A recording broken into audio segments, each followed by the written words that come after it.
saw A soldier the video. called me one day, one of my boys. He was crying. I paid money for his children's school fees and all that.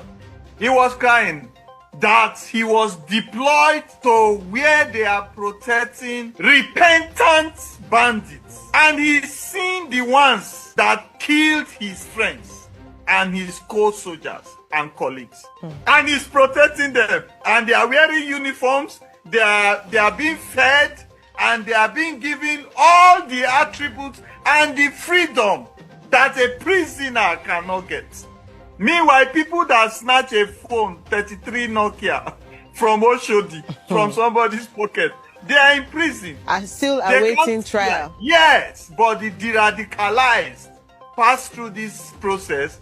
A ceremony is done, and they are given certificates and allowed to integrate into the society. When I say integrate into the society, it means that they all now have rights back to join any military, police, or any agency of their choice. And I told people that could listen then, I said, the only benefits for the radicalization process is to use that they are gathering as harvesting intelligence. If I gather those people together, I will put listening devices, I will give them their phones, I will put... All right, he should stop there. Now, you now understand what this man is talking about. You now understand what he's saying.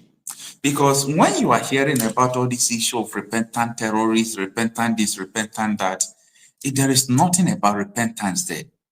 In fact, the army told us last year that some persons that they recruited into the military, that they were calling repentant Bokoharam. They took the gun they gave them, they took the healers they gave them, they took everything they gave them, and they ran away. They ran away. You understand? This is absolutely nonsense, and it's not acceptable at all. That you people are training the terrorists, you are doing all sorts of things, and the people who has done nothing, absolutely nothing, you keep on keeping them. But thank God that so many people are aware of the purpose why Nnamdi Kanu is still in detention. Let's go ahead. Now, I want to ask you a question. The federal government of Nigeria said that they will object, and they have objected the no-case submission filed by Nnamdi Kanu. And one of the reasons why they rejected it is because they said in Nnamdi Kanu's broadcast that he boasted to break up Nigeria, and that is a very grievous security threat. Do you think that someone's broadcast could threaten the federal government to stay on his case for 10 years while leaving Bokoharam and other terrorists? What do you have to say about that? Thank you so much, and thank you for the opportunity.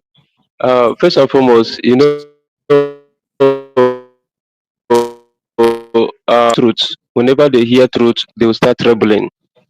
So I believe what Nnamdi Kanu said is giving them sleepless night, because they know that what he's saying or what he's agitating for is the right thing. So they are afraid. It looks like Nigeria cannot survive without Igbos. That is what it means. So any Togos I don't do without the Igbos. That is what it means. First and foremost, I would like to say that it's unfortunate that Nnamdi Kanu found himself under two enemies. Buhari is not only the enemy of Igbo, late Buhari. Even Tinubu himself, he has publicly stated or shown his, his hatred towards the Igbos.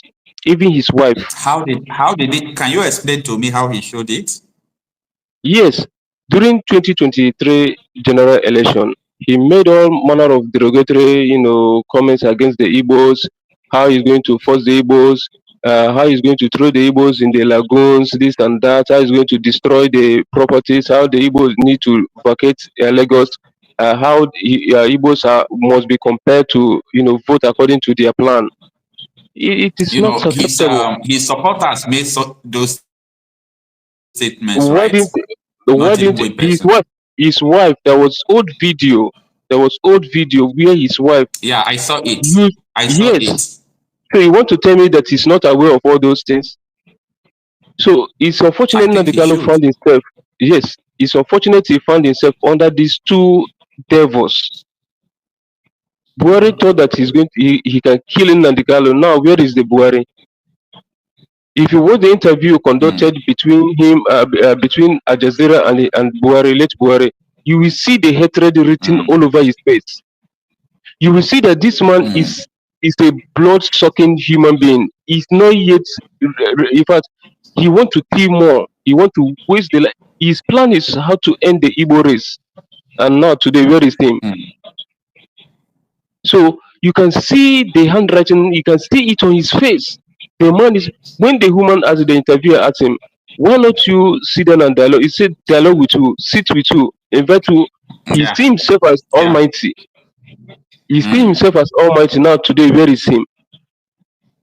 So these are lessons to others. For my pain is that some of my brothers, some of them cannot take, the level of segregation going on in Nigeria, the stigmatization going on in Nigeria, because they feel that to identify with the Igbos is a very big mistake in Nigeria. So some of them cannot take it. That's why they deny. Apart from that, who tell you the Igbos don't have population? Who tell you that we don't have voting power or we cannot come together to, demand for our rights? But because of how Nigeria is structured to oppress the Igbos, what Nnamdi Kanu is, agitating, it's not all about giving us the Biafran alone, but they make everything equal to everyone the way they're enjoying. Some of all these people you are seeing, Buhari, late Buhari, Tinubu, some of them used to pay their youths secretly. They allocate some money to their youth and they are being giving that to them to support them. But other regions are left like that. These are the things that Nnamdi Kanu has been agitating for.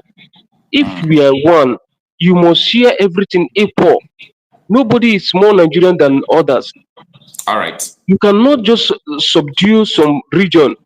You put everything within Lagos, seaport Lagos, airport Lagos, and you expect people to run back to their village and stay in their village without looking for a means.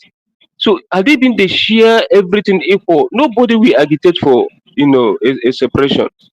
And they are doing this intentionally doing it. So our people fail to understand that it's just the best time for us to pull ourselves together and look for a way to navigate all this hatred. It is obvious, even outsiders know that the Igbos are being maltreated.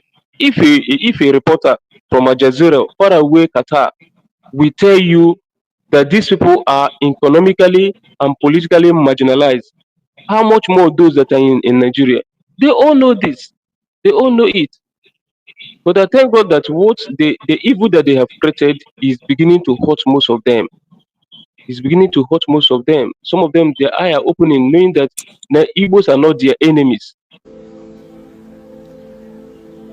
Nigeria may go down as we're going down. I pray to God it doesn't. Or it might recover and find its course and its mission. But it will not be done by us. The way we are going, if we're not careful, we will write a constitution, but it will be written by sweat, tears, and blood of young people who we kept out and we're keeping out, and we're designing systems and processes that fit us and do not address the needs of the young Nigerians. It's wrong. People who benefit from Nigeria of today are sitting there benefiting, and they will not change Nigeria. They will not change the system. You want to go to the people that this constitution has produced, who are benefiting from it, 80% of our resources are in their hands and their pockets, and say, please stop what you're doing and do this, take power from you? It's wrong. They will never do that. We need to have a sense of urgency about this too. We're going about it as if it is just another thing that we can take the next 5, 10, 15 years. Nigeria doesn't have 20 years to continue to survive. Believe me, honestly, it doesn't. Anybody who tells you Nigeria can survive for another 20 years with the level of alienation and anger and violence and poverty is wasting their time. They don't know this country. So what do we need to do? Yes, sir.